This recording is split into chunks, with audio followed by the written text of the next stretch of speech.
JB Knowledge Podcast Network. On episode 68 of the Insurtech Geek Podcast, talking about data-driven reinsurance with Nat Manning from Kettle.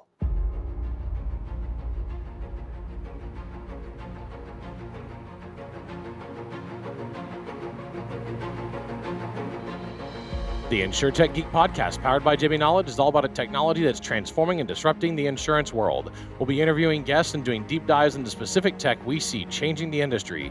We're taking you on a journey through insurance tech, so enjoy the ride and geek out.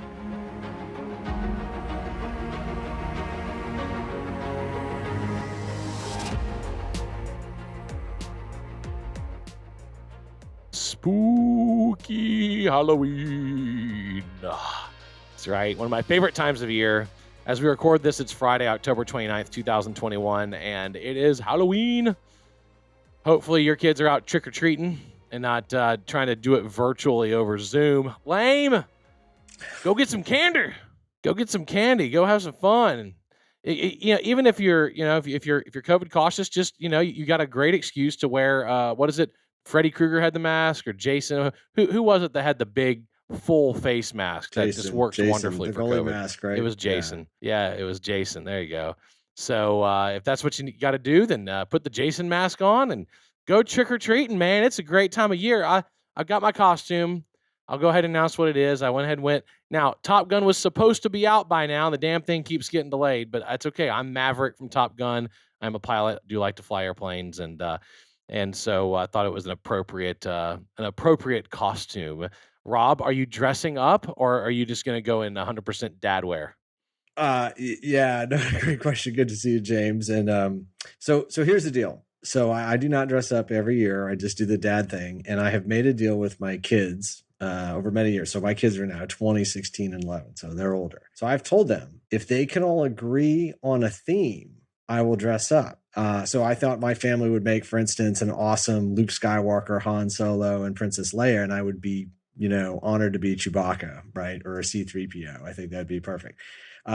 We've talked about Pokemon. We've talked about all sorts of, and they can never agree, the three of them, on a theme. And now that my kids are older, it's only my 11-year-old that's going out. So unfortunately, that dream of like, hey, we'll all get on the same page and we'll all go out as a family with a theme it's dead, man. It's sad.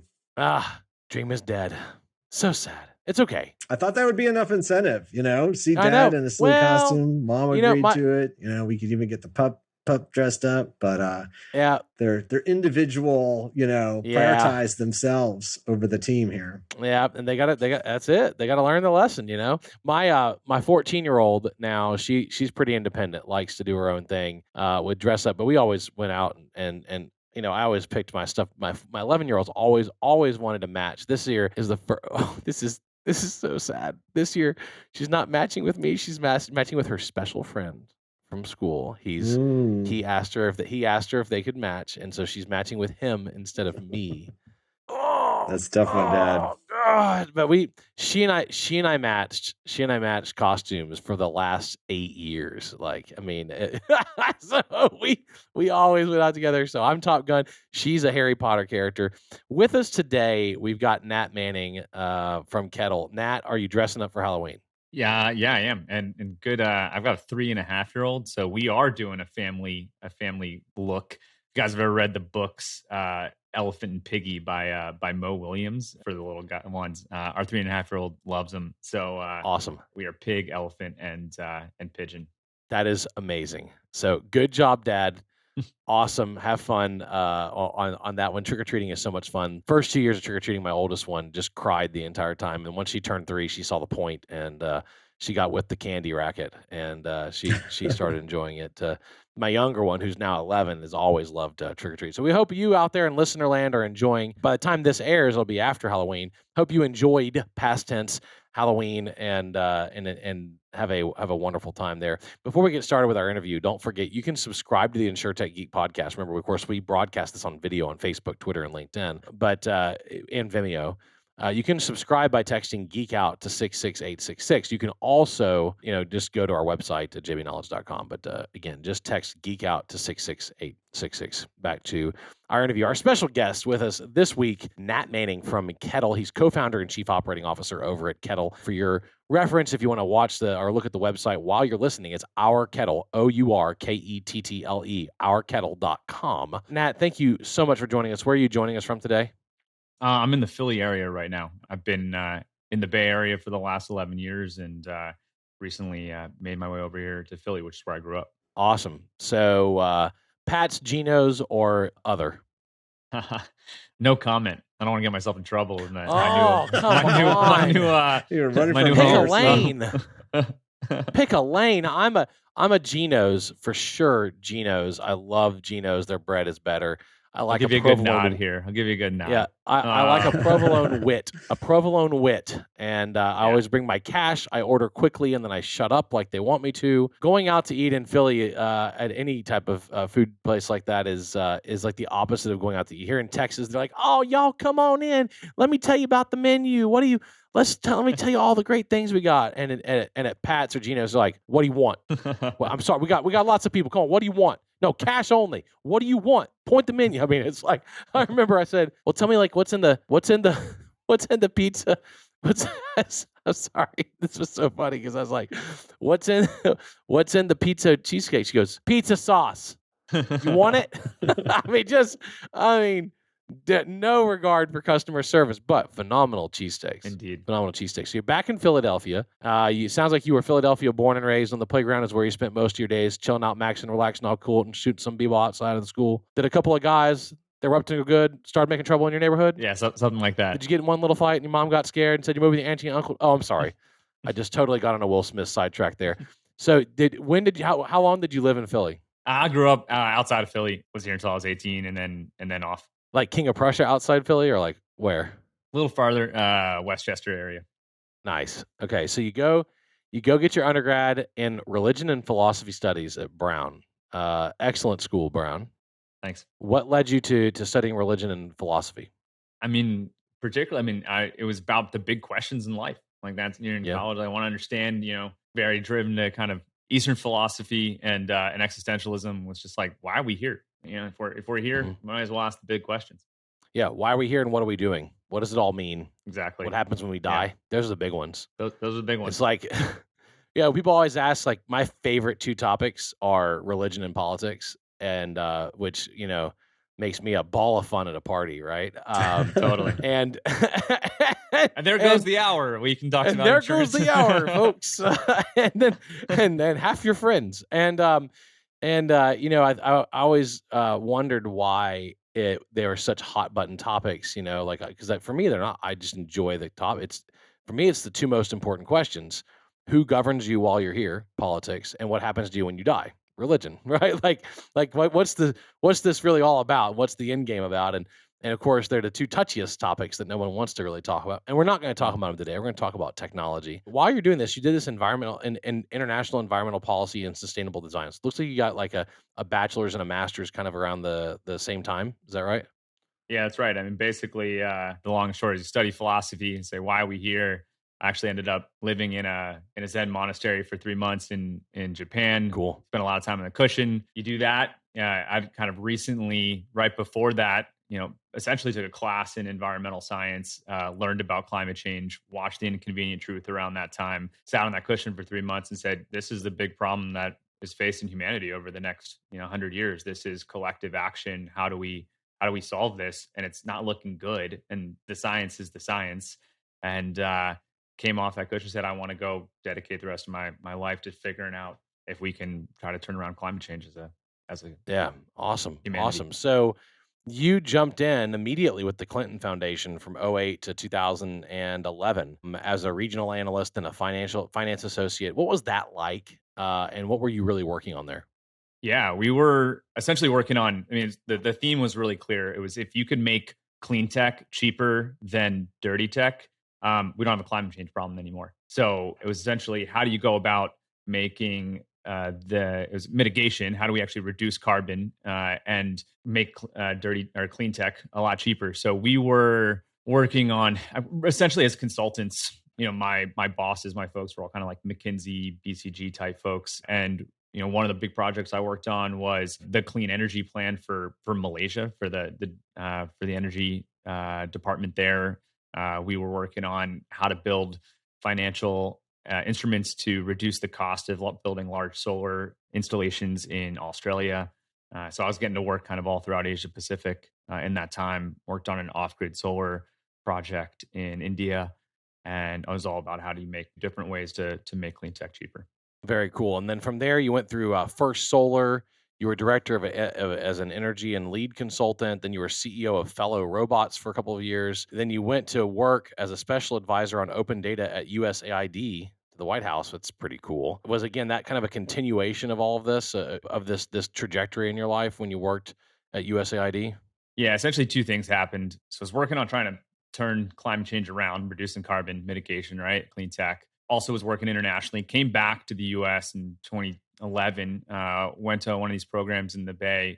I always had an entrepreneurial streak, always wanted to start a company. Starting a clean tech company is very capital intensive, still a young guy, got more into software, moved to the Bay, which was, obviously is San Francisco Bay Area is like particularly at that time, the hot spot for starting companies in the world. So in Silicon Valley, and the other thing that was happening was it was very clear that unfortunately we were kind of losing this battle on carbon mitigation, and came across this company that was doing incredible work around first response. It's called Ushahidi. Went on, and you can see it in there as well. Ended up running that organization, but joined the organization. And what we did was make the largest open source software platform for a community-based crisis response in the world. And I was just really taken with the team, doing amazing stuff. I loved the open source software, the collaborative nature of it. And so joined that team, worked there for about a year, and then applied to this new program called the Presidential Innovation Fellowship. This was in 2012, 2013, and ended up getting it. And so I went and was a special advisor, part of this PIF program, Presidential Innovation Fellowship program, in the Office of Science Technology Policy in the White House, and working specifically on open data for humanitarian response. So again, how do we open up government data? At that time, we built up data.gov. The US government, NASA, NOAA has made all this incredible data available in machine readable format, but there's all this other cool stuff at the US government that is sitting in PDF files. And so we said, hey, how do we actually bring some technical knowledge into the US Gov at the time, and start making this available for private sector? And between those two jobs, who is it that gets really interested in data, in particularly humanitarian crisis data, is insurance companies. So started having a bunch of insurance companies reach out, get interested in the data, say, hey, could we get that? And both from Ushahidi and the US government data that we were opening up. And that just set me down a rabbit hole of obsession with insurance at that time. So that started my insurance passion. So I was working really on crisis response. There's a couple other stories in there. I mean, I was in FEMA when Sandy hit the Eastern Seaboard, and kind of saw what happened there, and that really was a turning point in my history as well, and story. So drove me. That happened, and saw what happens, and I spent like 3 days literally sleeping on the floor in FEMA. And was like, wow, I always thought about it this way. I had this kind of moment where if you kind of graph suffering over time in a crisis, right, you have this big spike at the beginning, and the first 2 weeks, it's all about how do you save lives, how do you triage, how do you get people the help they need. But then it kind of dives down. People sort of hits more of a stasis. The news media and media move on, but then you have this long tail of people just getting their feet back under them, and it's really just them and their insurance companies for years. And it's like kind of this realization that the suffering under the long tail might be just as high as that suffering under those first 2 weeks. And so if you could improve the insurance industry, you can actually dramatically reduce human suffering from these acts of God, these crises that hit us. Absolutely. I mean, insurance serves a pretty deep and wide social good, right? It is a safety net that protects a lot of people. Rob and I have had a lot of conversations about that. So let's take you up to today. What led to the founding of Kettle, and what does it do? Yeah, so Kettle, we're a Insurtech, as we might call it. We're the safety net below the safety net, and we use advanced machine learning to better understand risk and price it as such. And And what we do is we use machine learning models to actually do the actuarial predictions, and then we sell reinsurance. We are a reinsurer, but a tech first reinsurer. The founding of the story, as you kind of heard a little bit about my background, I got obsessed with insurance. As we were talking about, I basically found it this quite beautiful, elegant thing, something that most people don't use to describe insurance. But what are we really doing? It was like, okay, as a society, we are all pooling all of our money together and basically saying, hey, man, if your house burns down, I got your back. I'll throw you $1 towards, that.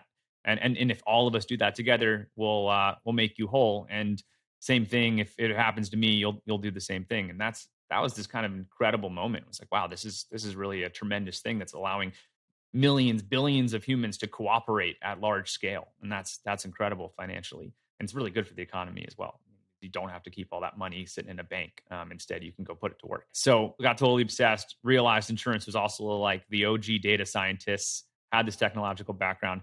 But I had no insurance background. I came from technology. And so I was just kind of talking everyone's ear off about it for years, saying, I want to figure out how to start this. A couple classic things happened. One, my wife was like, Nat, get on with it already. Quit your job and go start a company if you're going to do it. Stop talking about it. And two, I was talking to a friend who's a designer. He's got blonde hair down to his shoulders, lives in Hawaii, got off a surf. Matt, the coolest guy you've ever seen kind of thing. And talked his ear off about insurance. And he laughs and he's like, Nah, man, do I look like someone who wants to talk about insurance for an hour? But let me introduce you to this guy, Andrew. He's the only other person I know that's made insurance sound interesting. So you guys should meet. And he introduced us. This was 3 or 4 years ago now.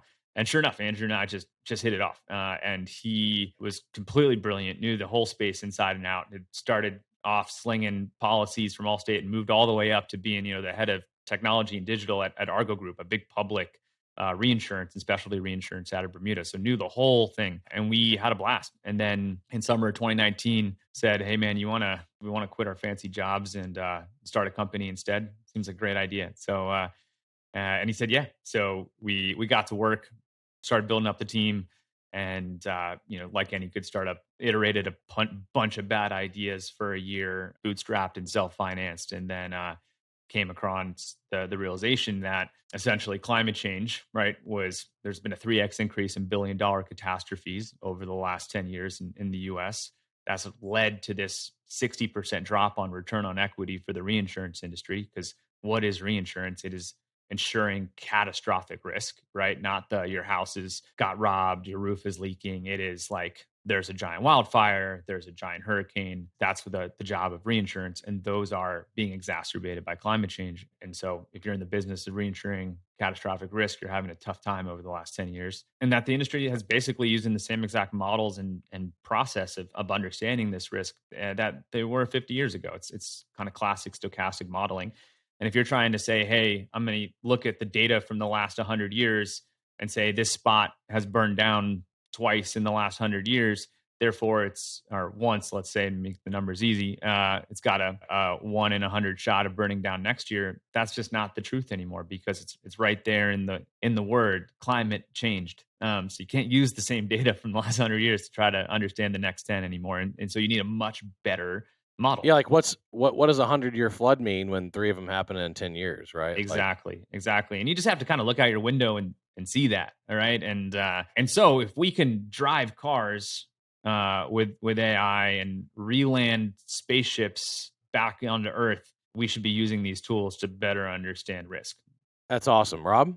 Yeah, Nat, I love your story. I love your background, and we kind of have a shared passion in this space because for many years at USA, I led the underwriting team that managed some of the underwriting guidelines. And I would always tell people we're not making a decision today on whether we can profitably insure this risk, but the retention was so high at USA that there was a 50-50 chance that we'd still be on that same risk 30 years from today. And so I need to think about, is this an acceptable risk 30 years from now, not just today? And that led to a lot of these conversations about climate change, quite frankly, that a lot of executives weren't really ready to have, I guess I would say. They were really worried about that year's profitability, maybe a year or two out, and led me to do some modeling in this space and wildfire and others, talk to some of the cat models, talk to some of the reinsurer folks as well. So I share your passion on this topic. And you touched on this, so I'd love to have you expand. And talking to some of the scientists that I had talked to at the time, they basically said, hey, the risk profile for something like wildfire between now and 2050, that's baked in. Like, we actually can't change that profile and that risk, what it's going to look like. What we're talking about in terms of climate change, the Paris Agreement, things like that, would influence the risk from 2050 to 2100.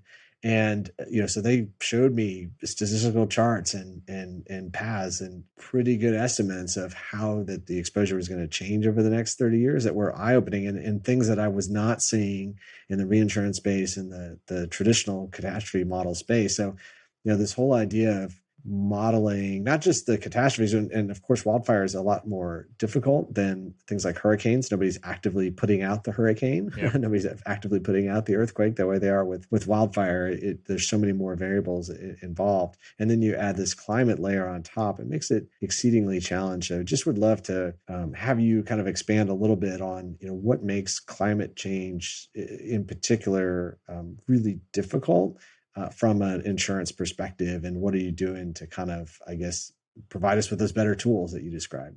Yeah, absolutely. So our first product to market is around wildfire, right? Particularly in California, but expanding to the west. And you're right, it's hard to model. And then particularly, like, how are we thinking about how climate change affects this over time? Really challenging, because as I said, if you're just looking on the historical data, like, you're only going to have a certain data set now, and it's right there in the change. Like, how are you predicting what's happening in the future? So you gotta bake a lot of that in. The value. So the way we go about it, one of the values of using machine learning in this case, and so machine learning is essentially artificial intelligence, and what you're doing is you're training a model off of a ton of data, and they're running simulation after simulation to try to predict what the factors are that are going to create a fire. Now, here are a couple important things to know. So wildfires. So they're obviously getting a lot more. Everyone reads the news. You can see it, right? There's a bunch of damage 2016, 17, 18, and 2020. Let's use 2020 as an example. 4% of the state burned out of 100 million acres, ton of space. But now looking at the risk, 11,466 structures burned out of 14 million. So less than 0.1% of the structures actually burned down. Now, there's smoke for a lot of the season. That's not enjoyable. But like, from a damage point of view, you're looking at, and not making light of 11,466 people even losing their homes and businesses.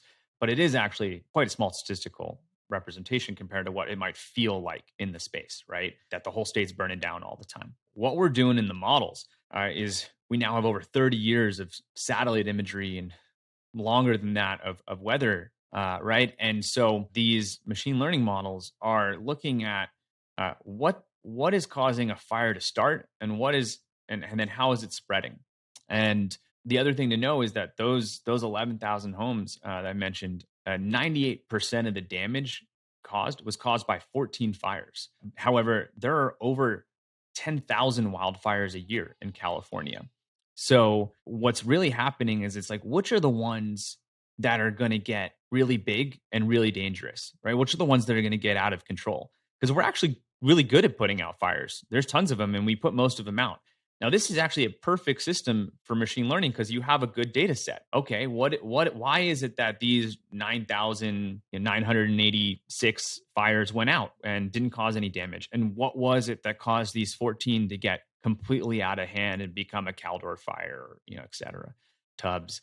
And so what the models are doing are looking at this data and saying, hey, I noticed that fires start all the time right next to this gray pixelated line, aka a road. And that could be because that's where the electrical wires are, people throwing trash or cigarettes out the window, et cetera. But, if it's right next to this giant other gray thing, a Walmart parking lot, the fire goes out, nothing happens. But if a fire starts over here and you've got 20 miles of this dried out trees, right, canopy, and you have no access into this area, there's no roads to go put this stuff out, and the wind is blowing 90 miles an hour because it's that time of the year in the Santa Ana winds are there, and it's October and it hasn't rained for 8 months. Now you've got that perfect storm, all of the variables aligning in the wrong direction, and you have a situation where you're like, this is a high chance place for a fire to start. And then once it does start, this is where it's going to spread. And that's how, the models are essentially thinking. And to give you an idea of just the other part, the value of using these kind of tools versus the old tools, as you might know in the space, typically what you would do is you run 100,000 simulations on historical wildfire data set to do a prediction. That's kind of like the norm. It's called stochastic modeling or randomized modeling. What's the 1 in 250 chance that this spot's going to burn down? We run roughly 600 billion simulations per turn of our model versus 100,000. So it's just a whole nother level of brute force to understand every possibility of what could happen. So let's dive on the technology for a second, because that requires a massive amount of computing power. So cloud computing, I'm assuming, is one of the key drivers that's enabling this, because you can spin up far, far, far more servers to do all of this modeling. Is that correct? It's 100% correct. Yeah. After people, the next biggest bill is AWS.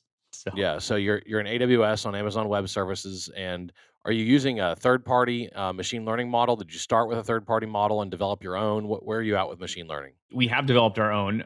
We tested against third-party models like the open source ones like XGBoost, Random Forest all the time, as well as kind of the normal stochastic models. And then the way we work is we actually develop different models, and we're trying to compete them off of each other and figure out constantly which one's the best one. So much like a kind of competitive data science competition, like Kaggle runs, which is just a service that does that.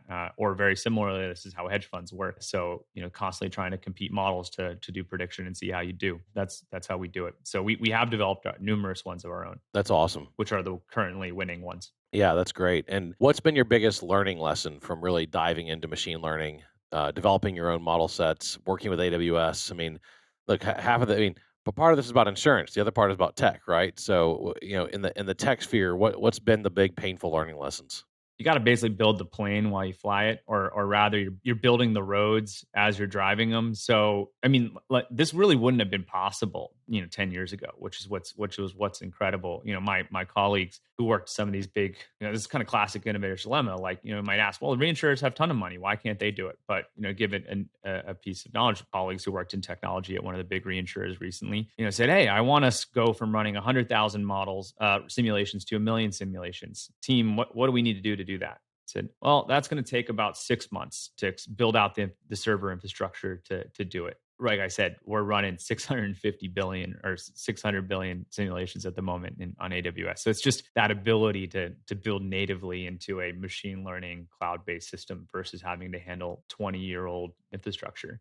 So what else we learned? I mean, the other thing though is, while a lot of that's there isn't just plug and play systems. And so you have to build the infrastructure that's cleaning all of this data, making sense of it, putting it through what we call ETL pipelines, building data libraries that then our data science team can just easily access, model, and improve upon. So it is an engineering feat as well, and as a data science feat. And some of that work is just boring. I mean, we basically had to spend 6 months cleaning the data sets and putting them into the format that would make sense for us before we could really even get started, which is a great head start. A lot of this data is open source, like to my old job. Like we do have some private data sets now, and we've been building our own, which is called downscaling. But the vast majority starts with the data that's been available by NASA and NOAA over the last 30 years, which is pretty incredible.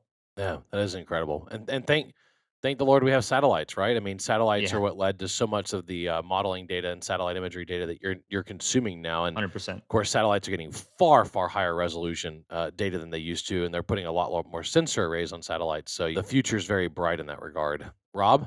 Yeah, it's really cool. Yeah, I love this story, and I love that element, right? That this wasn't possible 10 years ago, and the technological innovation and leaps. And I think this applies in many different aspects, right? Just that whole idea of cloud computing, software as a service, the ability to use AI and ML, sensors, right? Of streaming data coming in that we've never had before, that are at a much more atomic or granular level than ever before. So I'm super excited that you're able to capitalize on some of these kind of broad trends that I've been talking about for a long time.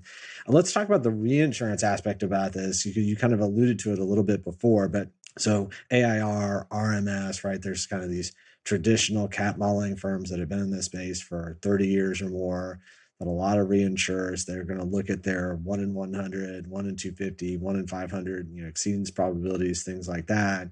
And those are the basis of which they're evaluating their cedents, their primary insurers, that they're placing bets around the world. There's been some innovation. I think there's been some use of aerial imagery and things like detecting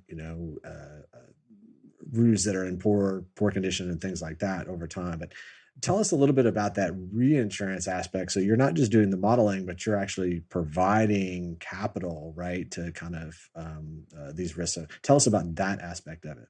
Happily. I love getting under the hood on this stuff. So to back up a little, you mentioned RMS and ARR in a lot of respect to them. It really came around about 20, 25 years ago and brought a lot of innovation to the industry at that time. And these are the traditional big cat modelers. But a couple things happened as they came up. And they take a traditional SaaS model. They're essentially saying, hey, we're selling you the modeling as a service. The reinsurers, meanwhile, right, in 20, 25 years ago, they're like, hey, we want to improve profit margins. How do we do that? Oh, these big actuarial departments are really expensive.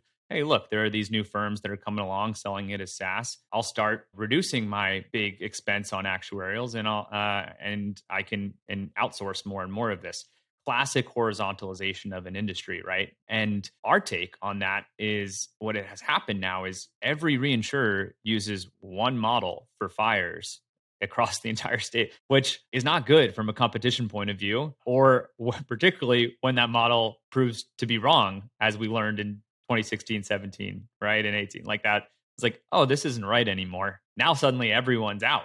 So classic horizontalization has essentially led to a breakdown in innovation. And you can kind of see what happens there. It's like, it also creates this lack of this breakdown of incentives, we think, right? And so what happens is if ARR, RMS lose a bunch of money for the reinsurers one year, they still say, hey, man, here's our bill. And they don't really have another option. They got to go back to them the next year right now. So I think that's a problem, right? And so we think you got to vertically integrate again, much like we've seen, Elon do in Tesla and SpaceX and things, right? Different industries, but that's essentially been a huge part of the value chain there. And same thing here. Like if you can realign incentives, it's a better model. So we build an MGA, right? And then we also are building a small balance sheet to invest directly alongside the big reinsurers. And we say, hey, look, man, like we have skin in the game right along with you. If our models are wrong, we're going to lose actually proportionally way more money than you are to your balance sheet. Therefore, we're putting our money where our mouth is, as they say. And similarly, as one of the things we always say too is like, if you really developed a model that you thought could trend gold prices, why would you sell that for $10,000 a month to a hedge funds? Right? Like, wouldn't you put your own money behind if you really believed in it? Right? So that's the place we take. And then look, the last part of it all is like RMS just sold to Moody's, which is its own problem. But it sold for $3 billion, right? And they make about $300 million a year. That's the biggest player there is. Right now, from a venture-backed perspective, that's actually not that exciting, right? If the biggest player is getting to $300 million a year in revenue, like I would say, I'm much more interested in the $400 billion industry sitting right behind it and making that a lot better. So the reinsurance industry. So that's some of our take on that space. I want to give them the respect they deserve, which they really improved a ton about 20 years ago and brought a whole new layer and level of modeling to the industry. But I think this kind of horizontalization has served its time, and we gotta build a different model. So like I said, we took the MGA approach. Now we have our own small balance sheet as well. We're building that out at the moment to invest right alongside. That's great. I love that, Nat. I love that. Yeah. And to your point, there's actually a great article out there called In Nature's Casino that was in New York Times Magazine back in 2007 by Michael Lewis, if you're a Michael Lewis fan. And I think I've talked about this on this podcast before. We'll make sure we get a link in the show notes. But he talks about the advent of catastrophe modeling from Hurricane Andrew. That's right. And if you can believe it, prior to the early 90s, people just looked at the historical occurrence of hurricanes. And if you didn't have a hurricane in the last 5 years, it wasn't in your experience period, then we kind of assume that there's, not much risk. And that's clearly not the right way to write catastrophic risk. That's fine for plumbing leaks and things like that are the law of large numbers occurrences, which you kind of, referred to earlier. But it just feels like what you're doing is now the next generation, the next iteration. You're not just doing the incremental improvement upon these cat models that we've had over the last 30 years, but you're actually taking it to a whole nother level. Yeah, totally. I don't know if you guys have heard this before, but in the depths of the reinsurance industry, they're called sort of the classes of. So after Hurricane Andrew, you have the class of 94, I think it was 94, which is like Ren Re comes about, because after a big catastrophe, you it creates this dislocation in the pricing, and it allows for a new form to come in and innovate, right? And we can kind of get into that, and that's why we started. One of the main reasons we started in wildfire, because there's been such price dislocation there. And then you have the XL Catlin after 9/11, right? And so you got the class there, and then you got the class after Hurricane Katrina. So each time, I think, after 2008, you got Arch and building out mortgage modeling. So you've got these, after big crisis, someone comes in and goes, I think we're not doing this right anymore, and I've got a better way to do it, and they tend to make a lot of money doing it. And even more importantly, or maybe, as importantly, they bring stasis back to the market that has gone, haywire. Bring stasis back to the pricing. It's fascinating. We never talked about category classes, but that is it's a real thing. And it certainly, catastrophe always brings about opportunity in all markets, by the way, not just insurance. There's always huge spikes and swings in the construction market after catastrophes, because you have material shortages, then you have labor shortages, then you have rebuild, then you have repair. I mean, so there's certainly those cycles drive a lot of other business. And I mean, Harvey in Houston drove a ton of change in the insurance markets, the ratings. I mean, it created just a whole set of dislocation in Houston as well. Yeah. So fascinating. Well, Rob, you already covered one of your news stories. Nat, it's a good discussion about what you're doing over there at Kettle. Rob, you already covered your first news story. What else do you have this week? Yeah, so I've got one other one that caught my eyes. This is a Swiss Re. Speaking of reinsurers, it was announced as investing in Paytem's insurance business. So Paytem specializes in digital payment systems, e-commerce, and finance, but they're planning to leverage their existing customer base and start offering insurance products, developing new products and solutions. And so Swiss Re is making $123 million investment. Ultimately, it's estimated that Swiss Re will own about a quarter of the company. And, digital payments isn't something we've talked about a ton yet on the podcast, James, but it's definitely an area that's heating up. I hear a ton in the payment space. We see a lot, of course, on the crypto front, as well as, central bank digital currencies now are gaining a lot of press and traction. China's issuing theirs, and several other countries are looking at it. So I think we're going to see more and more kind of in this payment space. Buy now, pay later is also super popular in 2021. So anyway, it's just a validation, I guess, of a trend that we've already been seeing from a big player out there, Swiss Re. And they're not just, funding them, right, but they're actually taking an investment stake. Yeah, well, fintech and insurtech are inextricably intertwined, and buy now, pay later is a massive deal right now. Wall Street Journal did a wonderful podcast covering it, explaining it, running into, diving on each of the different buy now, pay later, major players in the buy now, pay later. And, you can't talk about insurtech without talking about fintech, because they're so tightly coupled. And it's been really interesting to see what's going on there for sure, Rob. I had one this week, which I thought was pretty interesting. Insurtech investment surpasses $10 billion for the first time. I was like, oh, dear Lord, this is from insurtechnews.com. And it was a pretty staggering, they covered this, Insurtech News covered it from Insurance Insider. And Insurance Insider is talking about the massive amount of investment that has flowed into the Insurtech space. Insurtech, that they spelled INSURTECH. And just to be clear, I am firmly in the E camp. I just want to say it. I'm in the E camp. Insurtech Connect has an E in Insure, INSURE. Insurtech Geek has an E. So I'm in the E camp of Insurtech. One of these days, somebody's going to have to settle that. But I certainly hope they're in the E camp. I would just argue that since the largest event in the world has an E, it's got an E. But that's neither here nor there. $10.5 billion in the first 3 quarters of 2021. Which is just a staggering amount of investment going into Insurtech. And of course, Rob, it's led to a whole lot of interviews on this podcast with new technology companies, and a whole lot of work for you helping sort it all out, right? Yeah, and I've spoke with, of course, I speak with startups all the time, but I spoke to several this week that every single one of them I was excited about. Totally different, value props, totally different geographies, different backgrounds. But yeah, it's just the floodgates are open, and I think it's going to lead to a ton more innovation in this space. Obviously, this is a great capper with Nat and learning about what you guys are doing at Kettle this week. Yeah, and Nat, it's thank you for coming on and talking with us on the show. It's really interesting. I mean, you said it best, right? If you can sell a small component to somebody for them to try and figure it out, or you can do it yourself. And obviously you chose we're going to go into the market ourselves rather than just build tools for existing reinsurance providers. That's right. Yeah, it's awesome. Well, Nat, thank you for being on the show today. And again, you can find out more information about Kettle, I'm guessing at ourkettle.com, correct?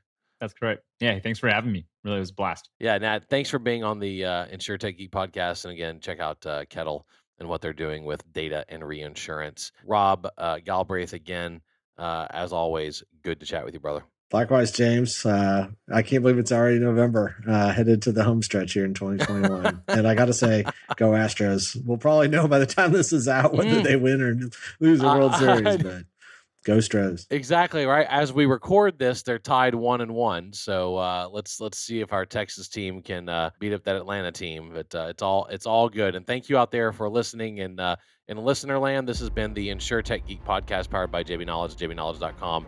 All about tech that's transforming and disrupting the insurance world. I've been your host, James Benham. That's jamesbenham.com, with co-host Rob Galbraith. That's endofinsurance.com. Big thanks to Jim Greenley, our podcast producer, and Kara Dalton, our creative producer. And thank you for joining us. We're taking you on a journey through insurance tech. So enjoy the ride and geek out. Talk to you next week.